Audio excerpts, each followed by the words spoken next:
Explain how much of the company you gave away. Well, I didn't give it away. I No, sold it. yeah, you sold it, but yeah, how diluted are you? um, I'll take a guess. I'll let you take a guess. Okay, well, tell me how much you raised, and then I'll take a guess. How much I've raised? Yeah. I want to say a little bit over like 120,000. Okay. My guess is you gave a third of the company away. Maybe a little less, 20%. And that's pretty good. That is pretty good actually. Okay, so that's pretty accurate. Nah, 3%. We live in a world that's kind of crazy right now. Are you adding more to the system than taking from it? I wasn't willing to tell myself that I didn't believe in myself enough to make it work. Come to Austin, just do cool stuff. That's the cover charge. What's up, everyone? This is Nick Shank, the host of Third and Lamar's Cover Charge podcast. Our guest this episode is Edward Floyd. He is the founder and CEO of Spirit Tree Delivery, which is an app based in Austin where you can order your favorite food from restaurants as well as liquor from liquor stores. And I want to start off with the fact that Edward used to work for the government, and actually his job at the government is what led him to start Spirit Tree Delivery. So Edward, why don't you just jump into that? Yeah, that's perfect actually. Last legislative changes, which allowed for alcohol to be delivered directly to the consumer, meaning that you can get that bottle of tequila delivered directly to your doorstep, became legal in Texas, and that was in 2019. And the first license for that was issued December 2019. So we were a little forward thinking and jumped right onto that. Wait, and what was your role in the government? Yeah, so I was a public safety coordinator, and that's pretty much a liaison between FEMA and local and state level governments, as well as working with public disasters such as Hurricane Harvey, cranking out grants for that, and anything in that realm of public safety. So who was actually signing your paychecks? Was it the city of Austin or the state of Texas? Yeah, so it was actually the Texas Association of Regional Councils, and that's just about 24 councils of governments collectively covering anywhere from 5 to 10 counties for each council of government. And we were kind of the spearhead of those governments. Okay. So you had some visibility into these laws that were being passed. You were like, okay, December 2019, people can now order liquor through delivery apps. And what made you think like, okay, I better get on this when, there's Postmates, there's Favor, DoorDash, Uber Eats, not to like call out all the competition on your podcast, but it's a crowded market, and it's not only a crowded market, it's well funded.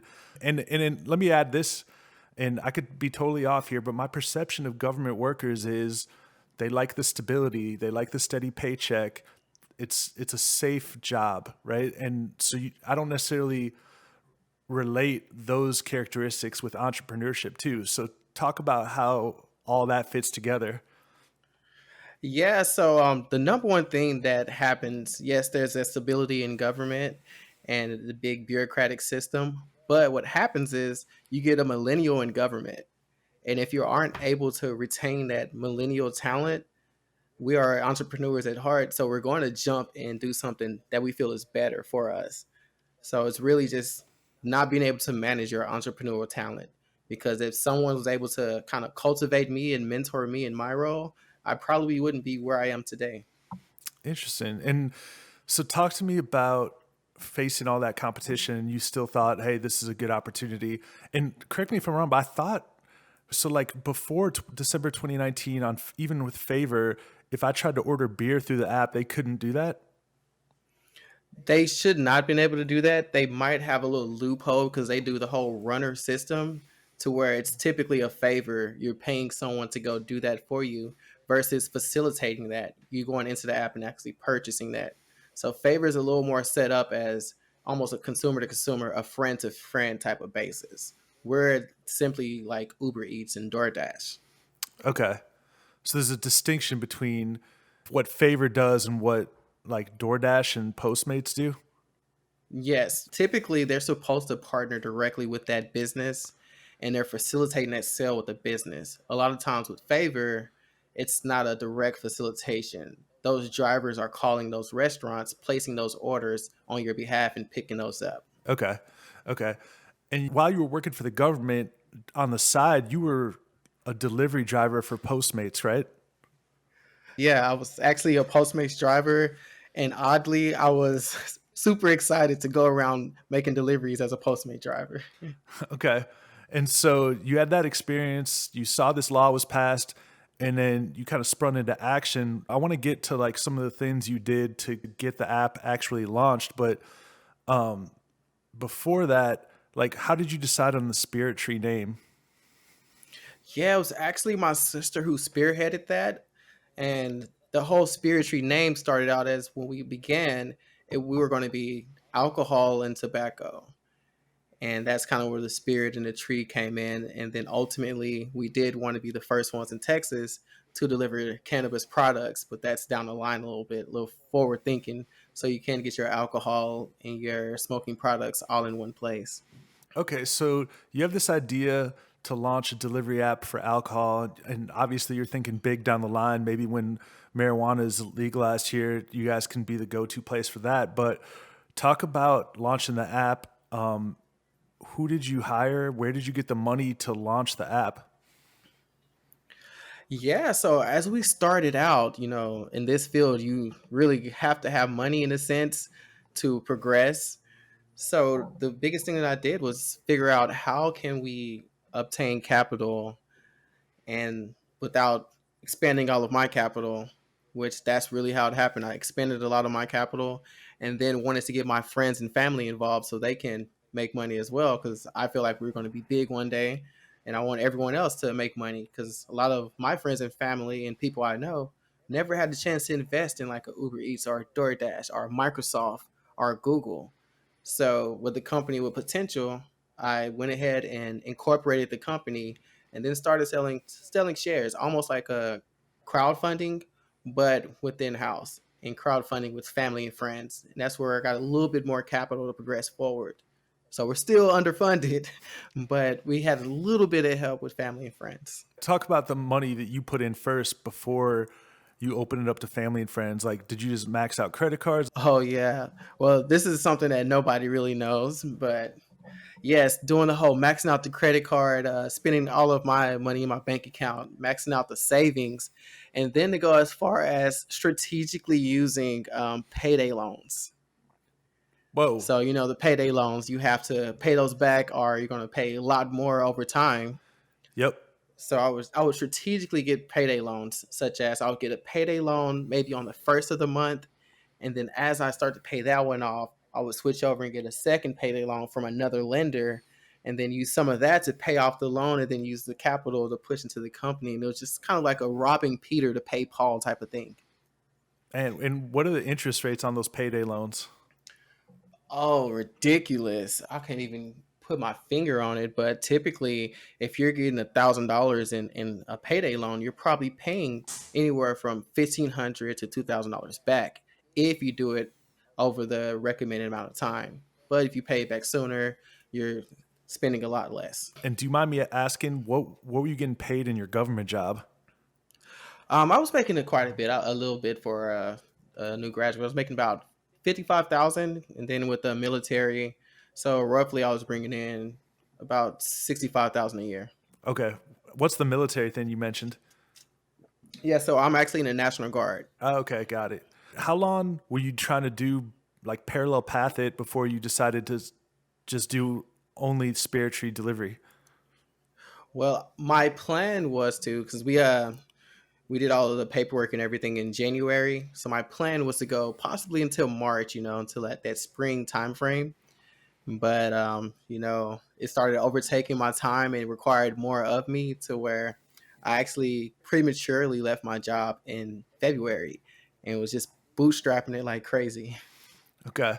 And for people listening to this who have started their own business or who are thinking about it, typically a lot of businesses they start as LLCs, but if you want to raise money through family and friends and give them a piece of the company, from what I've learned, doing that in an LLC, there's some issues. I think that anyone who has shares in an LLC, I think they get a voting right. I'll bring a lawyer on at some point to explain that, but I've heard that, and like what you Yeah. went through kind of confirms that. So talk about that process.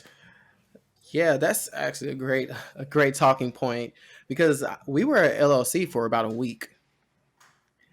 And going through those channels, that's when I realized we need to go ahead and incorporate this company because, like you said, with an LLC, technically with an LLC, you're not getting those shares. You're buying a percentage of the company if you were to take money. And really, you're not buying a percentage of the company, you're awarded a percentage. So you have 100% of the company, and anyone you bring in at the beginning, you're kind of breaking it up like a cake versus when I incorporated, now I have my cake and I can take my pieces of cake at any time and start selling those pieces off. Yep, got it. And to save money, you went to the library and basically did all the research yourself on how to make that change versus hiring an attorney, right? Exactly. So everything we've done was in house from our TABC applications. I did that all myself with no prior experience with applying for liquor licensing and with the business licensing and everything like that. Just me being a fan of the library, I went to the library and checked out about 12 books and sat through all nights, multiple nights, and just going through and putting things together. That's awesome. And you're saying we a lot. Talk about who else is in the company. Yeah, so we're very small. I say we, even though everyone does not tackle the same problems that I do, but I'm just very team oriented. That anyone that had a little piece of anything is part of the we.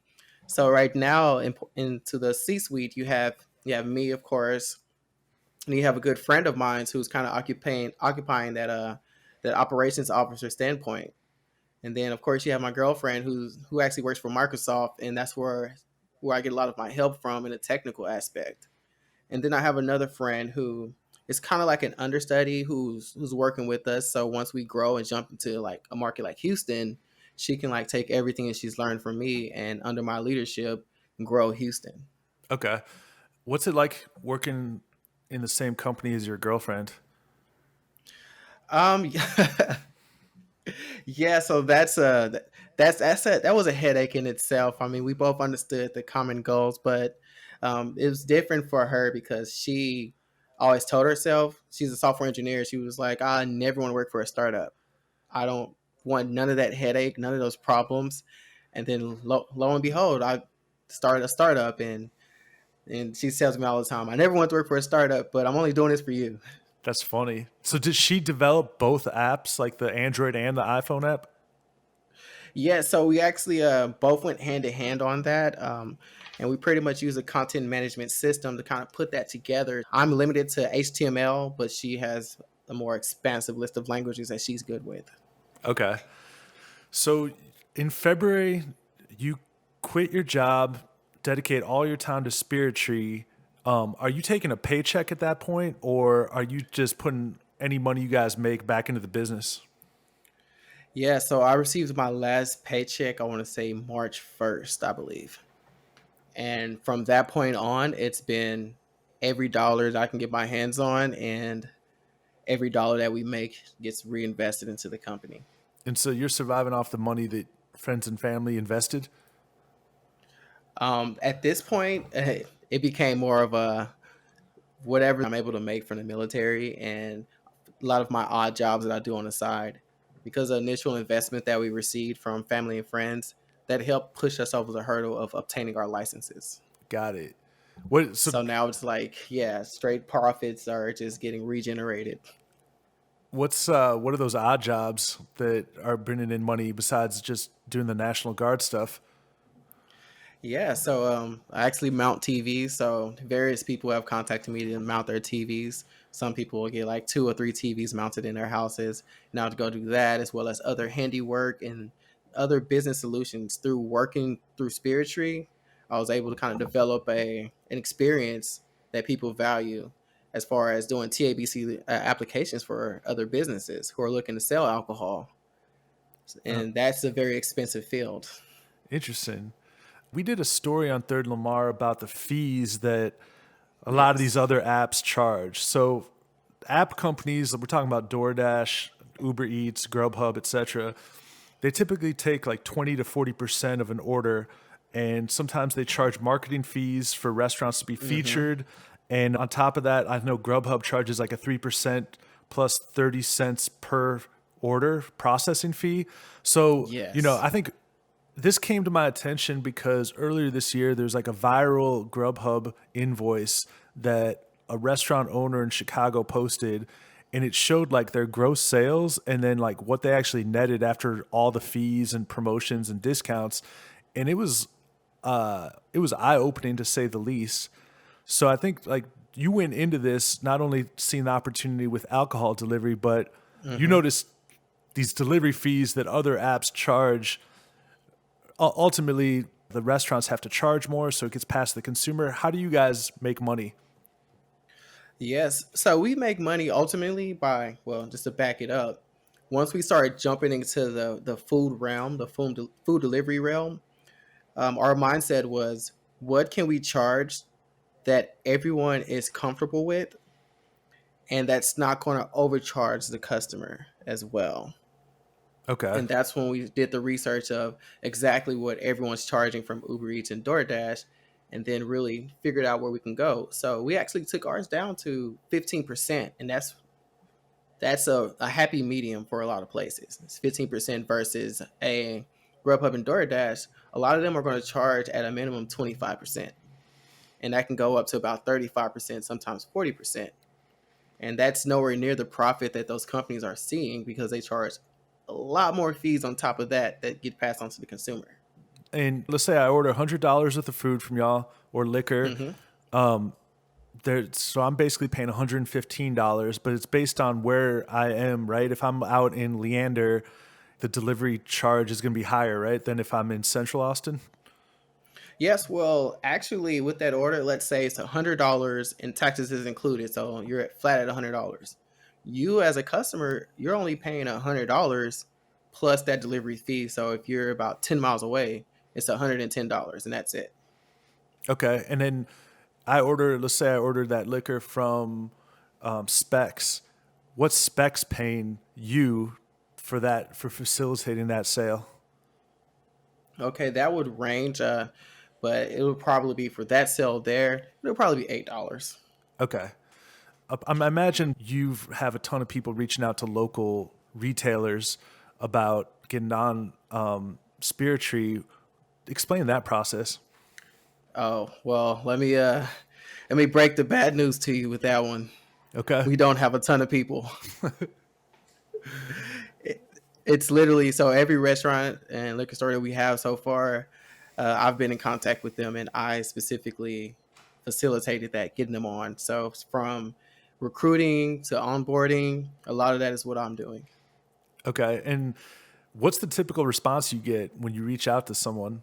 Like, I think I saw Sarah's Mediterranean Grill is on Spirit Tree. When you contacted them, were they like, who? Or like, give me the typical conversation. Yeah, so I like to say you have a left and a right conversation. You have some business owners who are familiar with delivery services, and then we come along and we tell them what we're about, and they're gun ho like, "Can we start today?" And then you have other restaurant owners and liquor store owners who are like, "Well, y'all are new, and even though y'all are better than what we have, we really don't want to switch over or add y'all to our services," which is perfectly fine. They'll come along with time, but it's usually a straight hit or miss with no in between. Well, why? What's the downside? Like, if they're already working out deals with Grubhub, Uber Eats, etc., just adding another delivery service to the mix, I don't understand what the risk is for them.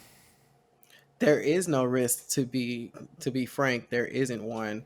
One thing that we do that it takes some stores a little bit of time to kind of get into know and fully understand is that we care about your brand more than these other service, and we take on your brand as it's our own.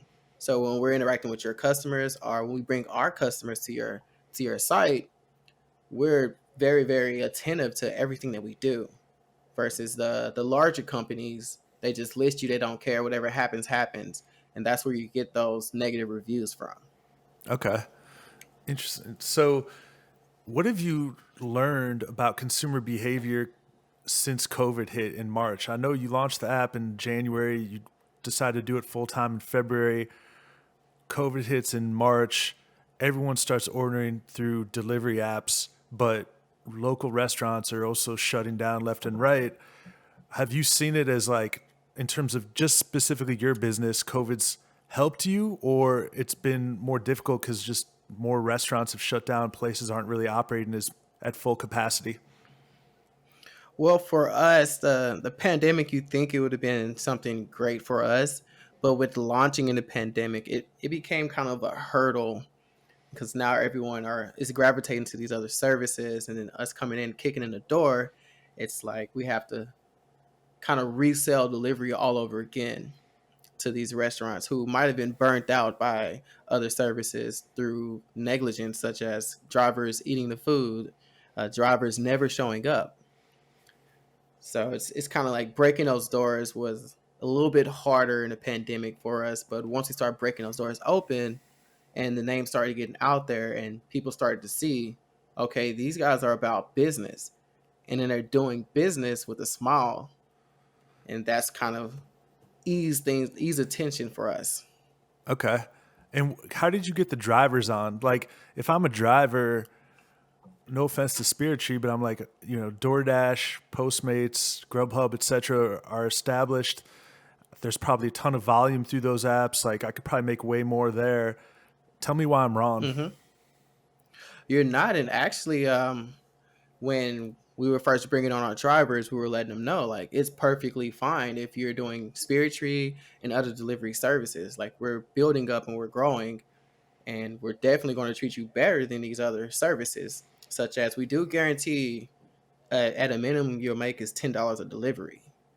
Now, the other services, they can't guarantee that every delivery you're going to make at least $10.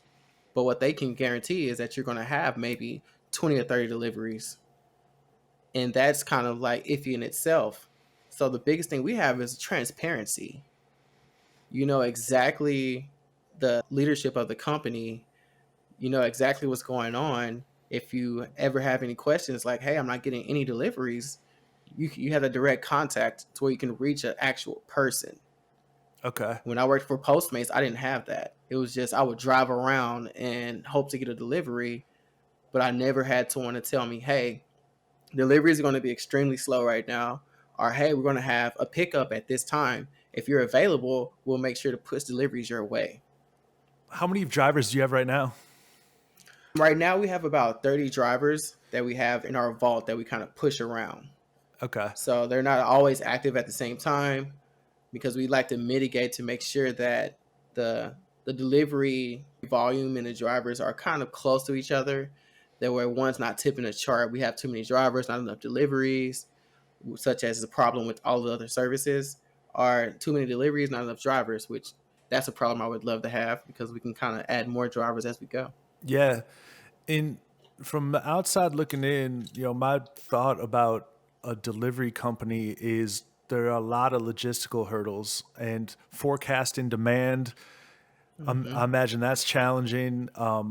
Even just getting the order right. When we wrote that story on restaurants and their relationships with delivery companies, one of the biggest complaints we heard is the orders constantly get screwed up, right? So how do Hmm. you guys handle the logistical side and all the moving parts that go into it when you guys are such a lean operation? Yes, so well, just to backtrack, the relationship with delivery service and the restaurants, it's non-existent. It does not exist. And when we come in, we actually build that relationship, that partnership with the restaurant. So internally, we ended up knowing the menu back and forth as if we do work in the restaurant. So when we put that menu on our site, it's just as if you are in person ordering from that restaurant. Yep. And then on top of that, what really mitigates everything is we have a four-way chat. So the minute you complete your order, you're entered into a four-way chat in our app. And that four-way chat consists of the Spirit Tree admin, which is pretty much a dispatcher. Then you have your driver, your restaurant, either the owner or a staff member is on that, and then yourself. So everyone is in its same revolving door and conversations, just kind of talking to each other. Such as if you wanted more ranch, you literally can be in the chat and say, "Hey, can you add more ranch and some extra napkins?" And somebody's going to catch that to ensure that you get more ranch and napkins. Yep. So it's just very transparent. And that doesn't exist when you were in Postmates. It's just basically the driver and the person who ordered. Exactly. There's no interaction from the business owner or staff member to say, "Hey, we don't make this with the sauce anymore. We stopped that a month ago." Well, with Spirit Tree, if something like that happens, which is highly unlikely, very highly unlikely, but if something like that happens, that staff member can hop on the chat and say, "Hey, we don't make that with that sauce, but we do make it with ketchup. Would you like it with ketchup or without ketchup?" And instantly you can have that conversation. Got it. About a month ago when we were speaking, you said you're doing, 5 to 7, and it could be up to 10 to 12 deliveries a day. Is that still the case, or how many deliveries a day are you doing now on average? It ranges. So I would say, yeah, it's still about the average of like 15. We don't have a lot of restaurants. I really feel that once we reach to maybe 100 restaurants, then we have our customer base that's like, yeah, we want to order from Spirit Tree every day because now we have more options for you. And you don't have to order from the same places every day. Yep. Okay, so about 15 a day.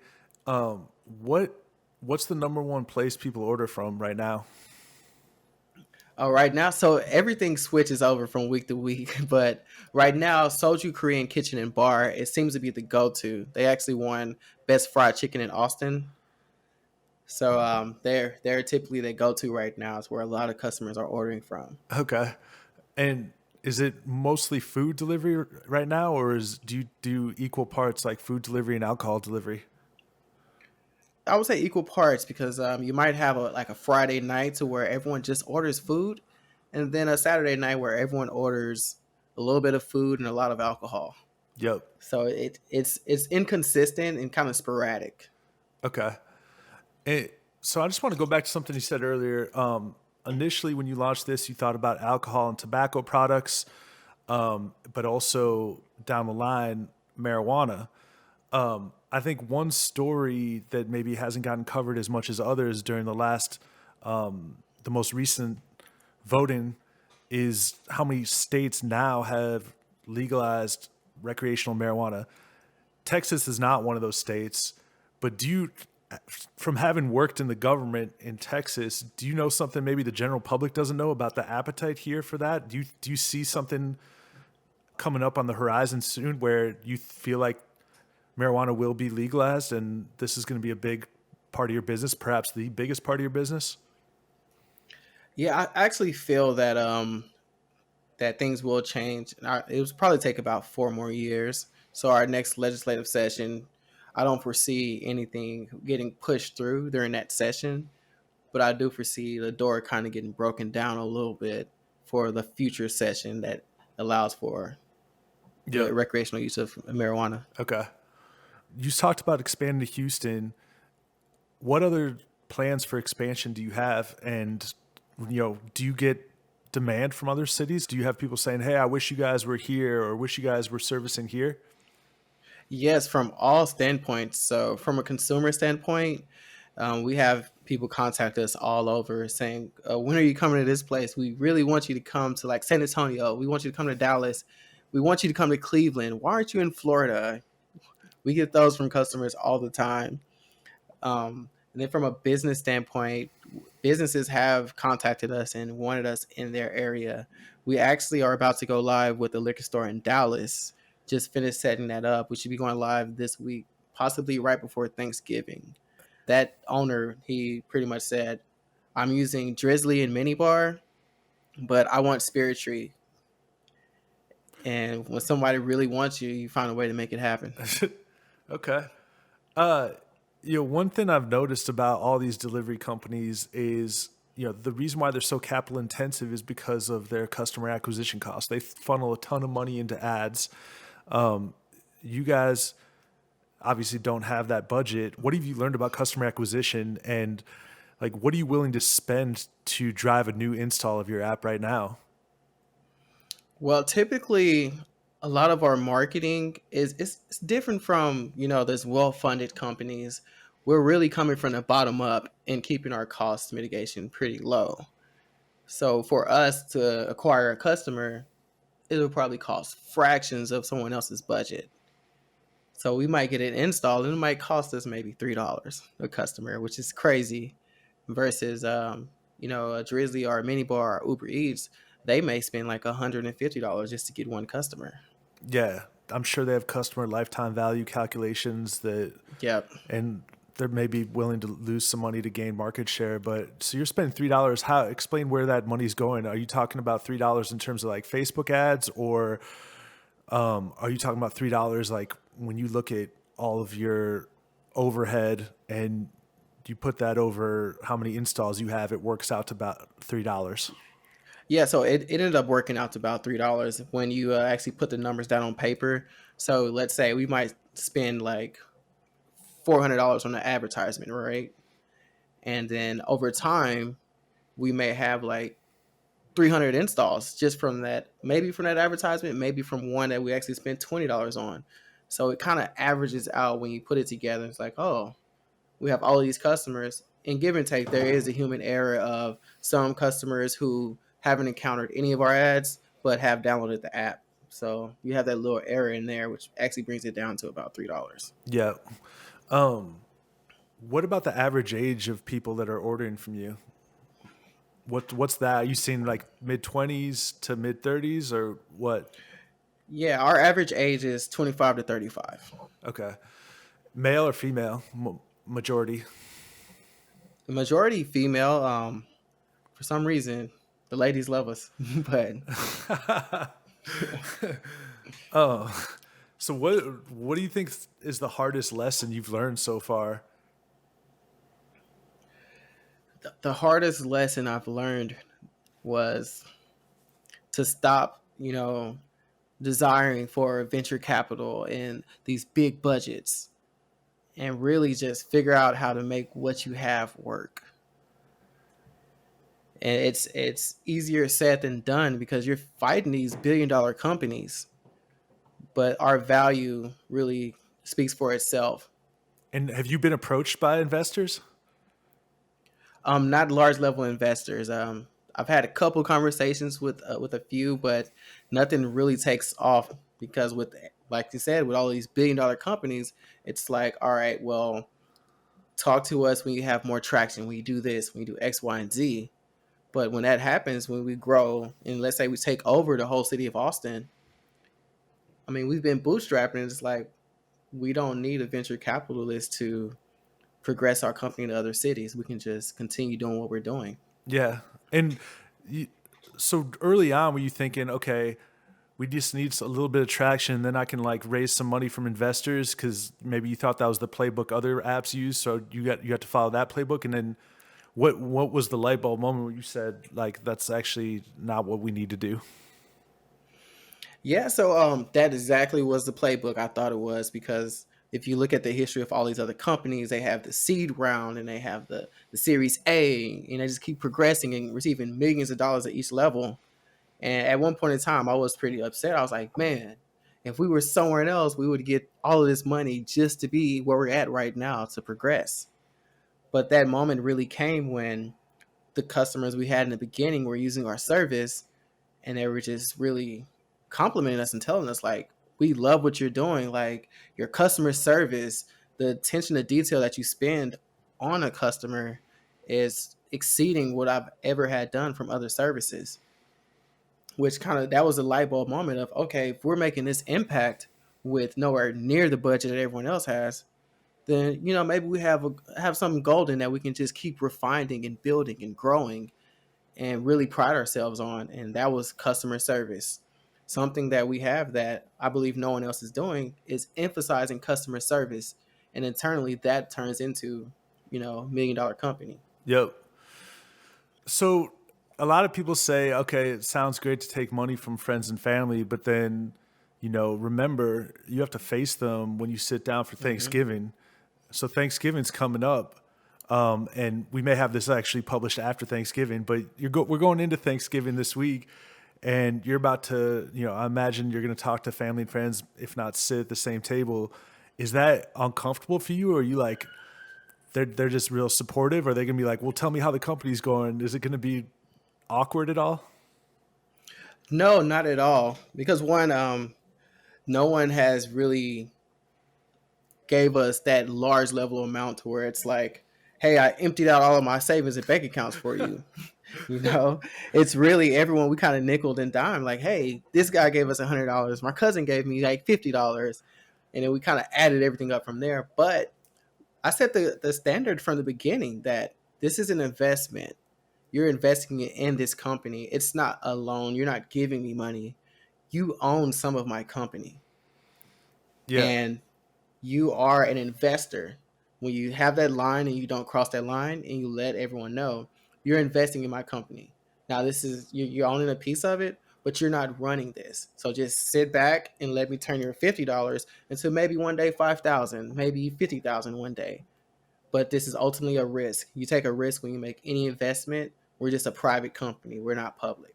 Yo, and explain how much of the company you gave away. Well, I didn't give it away. I No, sold yeah, it. you sold it, but yeah, how diluted are you? um, I'll take a guess. I'll let you take a guess. Okay, well, tell me how much you raised, and then I'll take a guess. How much I've raised? Yeah. I want to say a little bit over like 120,000. Okay. My guess is you gave a third of the company away. Maybe a little less, 20%. And that's pretty good. That is pretty good actually. Okay, so that's pretty accurate. Nah, 3%. Okay, that's great. So you gave And away. that's rounding it up. That's rounding it up. It's really about like 2.9 something. Okay, so you gave up 3% of your company for 120K. I'll try to do some quick math, but that values your company at multiple millions of dollars. Yes. So Yeah. explain to me how you were able to justify that valuation. Yeah, so with that, it's really just with the market and what we can get out of the market. And based on our overhead in comparison to the overhead of other companies. So one of the biggest ones was DoorDash, the volume that DoorDash is doing. Internally, we're looking to one day have roughly 6,500 businesses in Austin. And if you make X amount of dollars for each businesses per day, that literally puts you more than what we actually valued it at. And it was literally like $10 million is what we kind of started out with. And that's basically like $1 a share, roughly, give or take. Okay, so it's based on the opportunity versus what your actual numbers are right now. Yep, that's exactly what it is. Because you're investing in a person ultimately with the startup. You're investing in how much you believe in this guy and his idea. So we actually could have charged more, but I feel like $1 is very reasonable because if we're not at that anywhere close to that at the end of our vesting period, then it's almost like, hey, what have you been doing for 3 years? Okay, well, I mean, if you're getting that type of valuation, kudos to you. And you didn't It, you didn't hire any attorney, right? You basically did all the paperwork yourself. exactly from filing our company with the SEC, doing it stateside at Secretary of State, going through all of those legal hurdles, went through that. Okay. What when you look back since February, since you decided to do this full time, give me a sense like the most discouraging moment, and then I want to hear about the moment where you were most elated. I guess the highest of the highs. Yeah, so the most discouraging moment for us was for me was very recently was I want to say it was May, that May time frame, and that was like my target month where everyone else would start receiving their licenses to deliver alcohol. So I want to say we were one of the first, roughly about the first 10 companies to get their delivery license.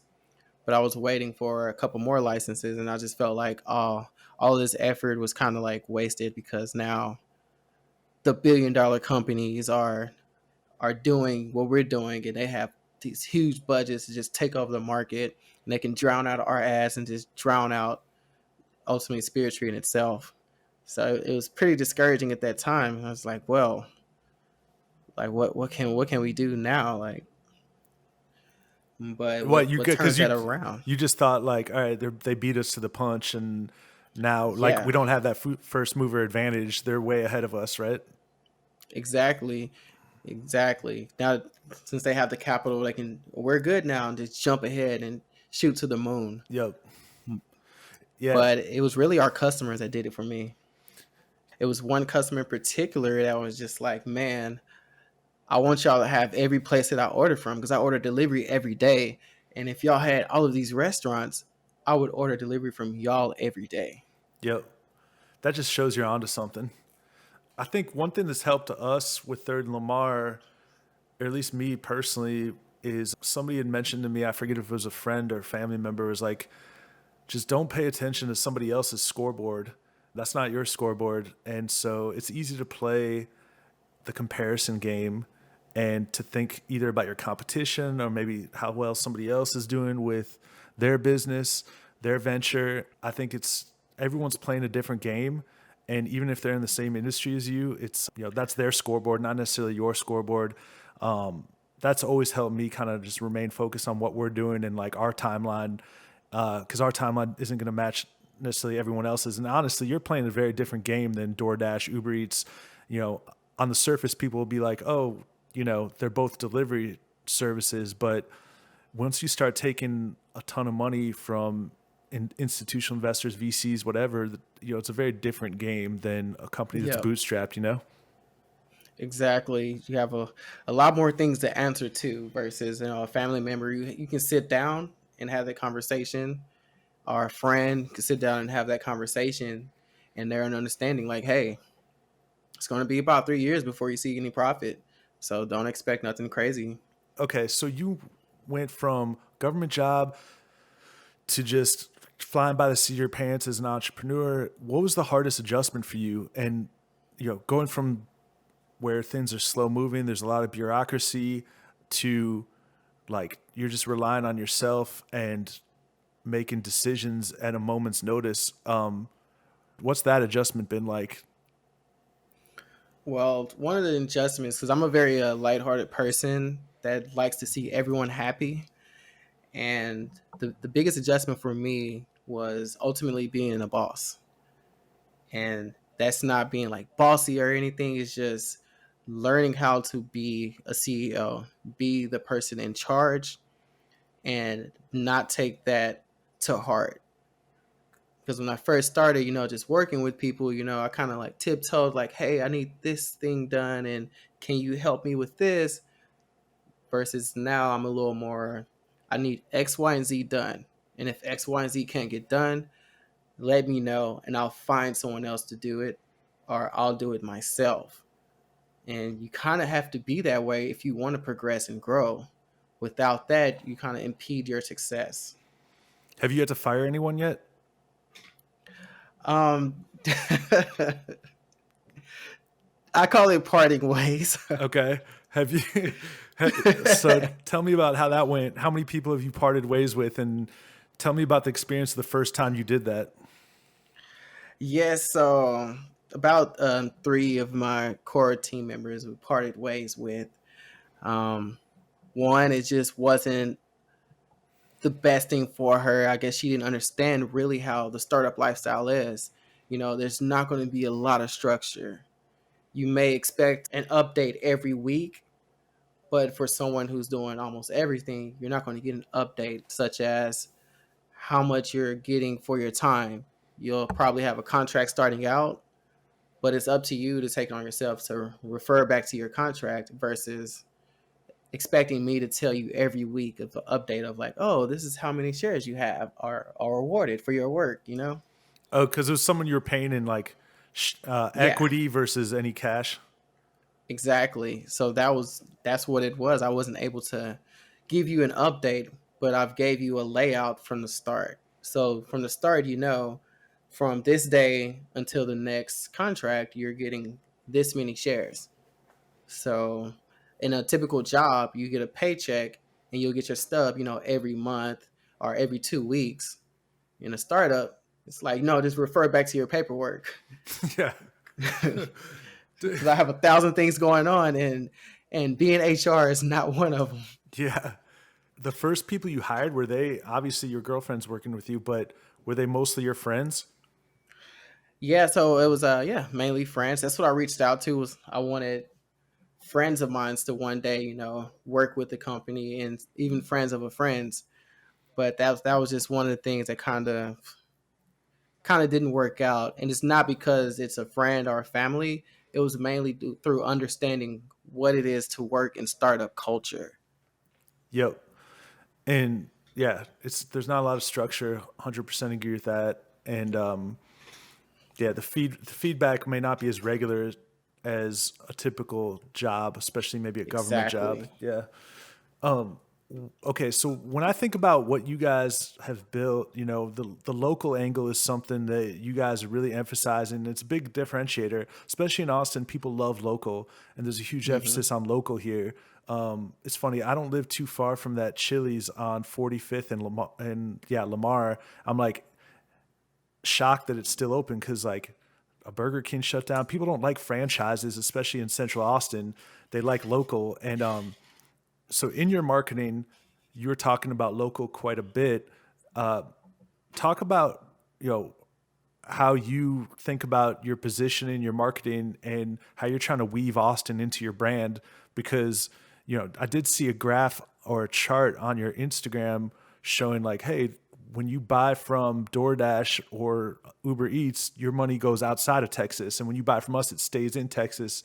So just explain your approach. Yeah, and that's actually fairly recent, because when I was thinking about building a company, yes, I'm like, yes, we're local. We're probably one of the only companies that's a Texas corporation. So I didn't shoot out to Delaware to make a Delaware corporation. I actually took the time to understand what it takes to be a Texas corporation, and that's very rare. You'll see in any startup culture, the standard of being a startup is to start a Delaware company. Besides the fact that you're prideful about being from Texas, there's got to be some trade-offs in becoming a Texas corporation versus a Delaware.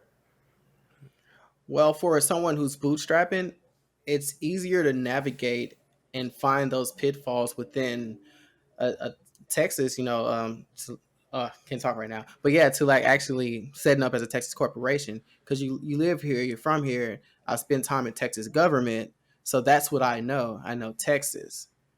If I would have jumped out to Delaware, I would have had to hire more lawyers, get all of these business people in place to help me become a Delaware corporation, which a lot of venture capitalists prefer that. But hey, it's one of those things where I was just like, no, how about we just put our money where our mouth is? We're Texan, we're doing Texas stuff, so be a Texas corporation. And that's another angle that keeps our money in Texas. When we make money and we're paying business taxes, paying money to the state, and then it just keeps revolving. So that whole circle of the dollar that you kind of hinted on, when we actually make money, we're spending money locally. All of our money is spent in Texas for the most part. We're trying to get more companies that we can use in Texas, but for the most part, we're staying here local, such as when we have our face covering, our mask, we actually had a local person make those, and we were buying those for all of our drivers. Getting our shirts made, we're getting those made locally at an Austin company. Yep. So it's like when we make money, we're spending money right back into the community. This little ecosystem of dollars just keeps revolving. Yep. Now, other companies, they might buy similar things that we're buying, but they're not buying them in Texas. So why not use the Texas people with the Texas dollars? Yep. Okay. How long can you keep this up where you're not taking a paycheck and you're just surviving off National Guard, surviving off other jobs, side jobs? So yeah, regardless of what happens, I plan to have done this until May 1st, 2023. Okay. Like that's the plan. But I do foresee myself being able to have a paycheck within the spring, just by our projections. Okay. May 1st, 2023. Why is that like the end of your vesting period?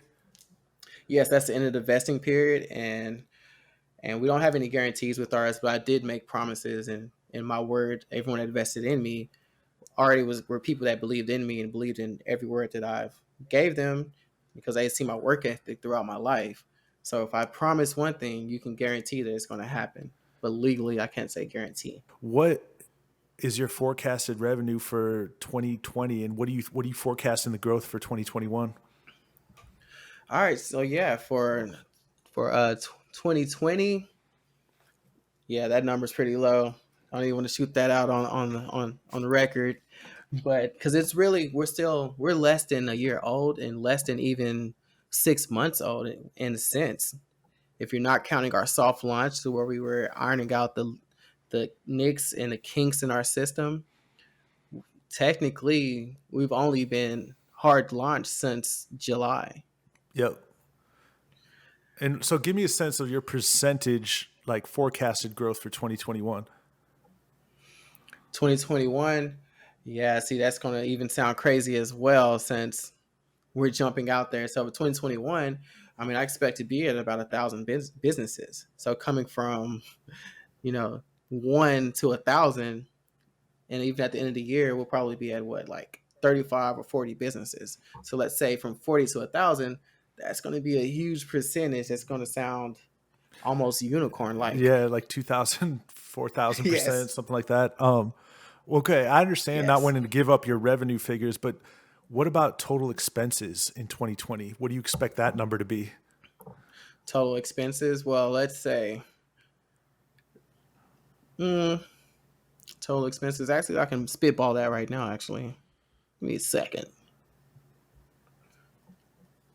Actually, I expect to spend to go up to about 1,000 businesses and do the marketing and all of that. With that, um, probably about anywhere from like 70 to 80K.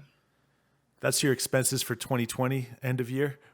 Oh no, I'm sorry. Expensive for 2020. Okay, yeah, that's going to be through the roof because we have to pay for our licensing and all of our space lease and all of our equipment because we do pay for the equipment for the businesses.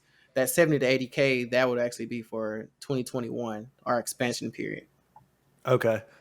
So 2020 expenses are way higher, even though you're going Yes. to be expanding in 2021.